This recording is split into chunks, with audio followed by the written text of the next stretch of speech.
Claro que sempre o nome é fictício, a história também é, mas o conto nos leva a refletir sobre o assunto que a gente falou.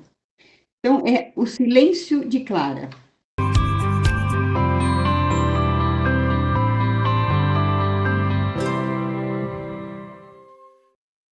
E agora eu vou ser literal, porque eu tenho que ler o texto, né, para vocês, é contar a história para vocês. A Clara era uma menina de 11 anos quando ela começou a escutar o silêncio pela primeira vez. Escutar o silêncio? Sim, é escutar o silêncio, porque a gente escuta o barulho, mas a gente também escuta o silêncio, né? Então, ela escutou o silêncio pela primeira vez.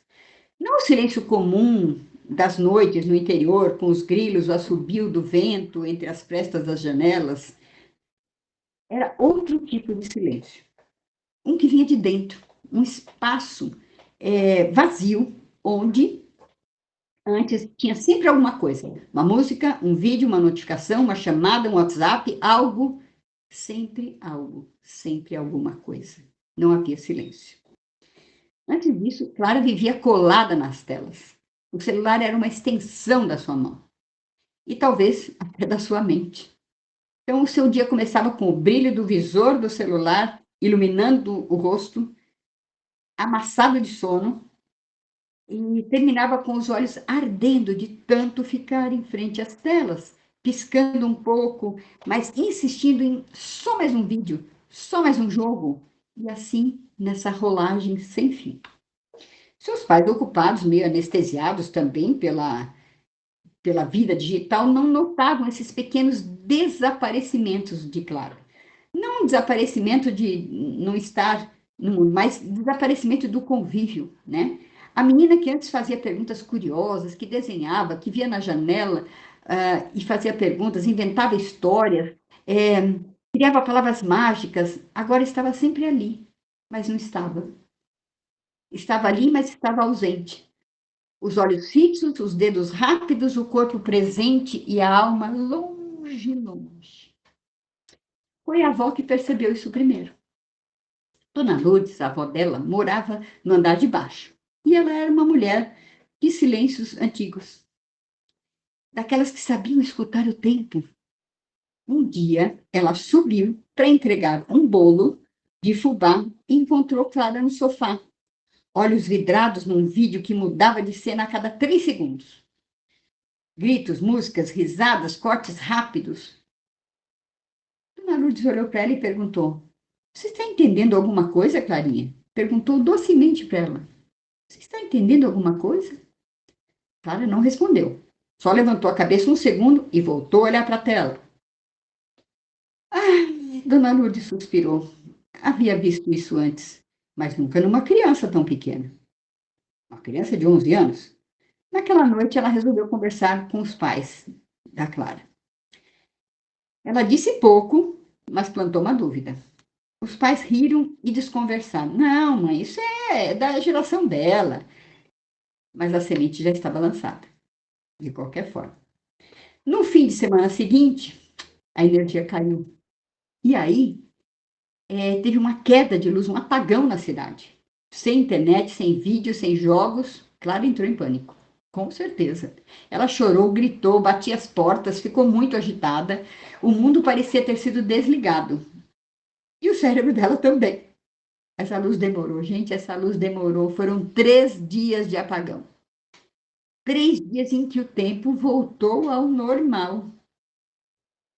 No começo, Clara andava pela casa agitada, como um peixe fora d'água, como quem não conhece aquela realidade.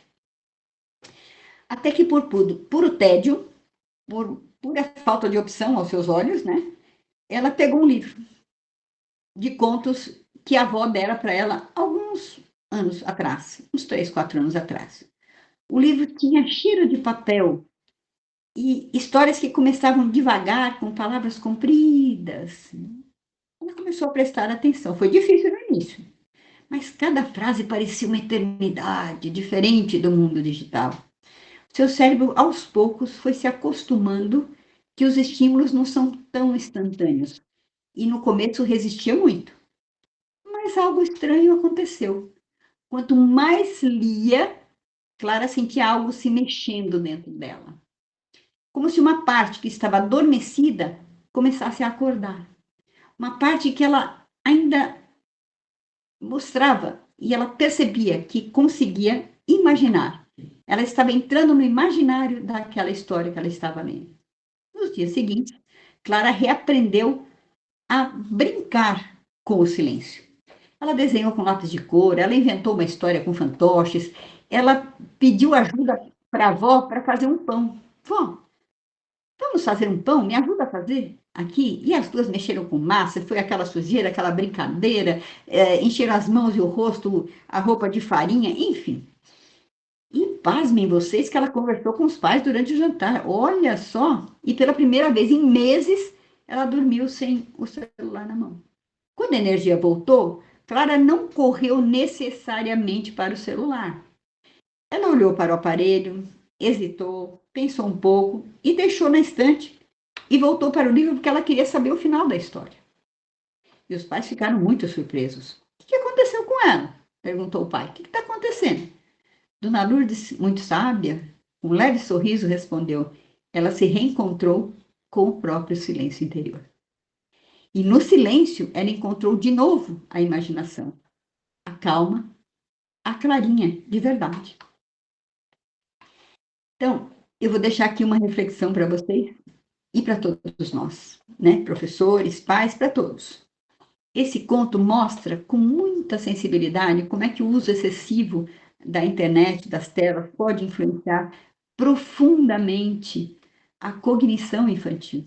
Isso é muito sério, reduzindo a capacidade de foco, de imaginação, de presença do mundo real. Porque o mundo real não vai deixar de existir, meus amores. A vida offline é real. Para você se deslocar de um local para outro, você ou pega um transporte público, ou senta, ou pega um Uber, ou você entra no seu próprio carro e você tem que dirigir fisicamente. Não tem, né? Tem que se deslocar de um lugar para o outro. Então, isso revela como que o tempo, o afeto e a intenção são possíveis para nos reconectar com a nossa própria interioridade. Então, minha gente, bora lá se inscrever no nosso canal, não esquecer de ativar o sininho das notificações, porque não é só a inscrição, que na medida que vem o sininho, você nos ajuda muito, porque você sabe que tem um vídeo rolando lá.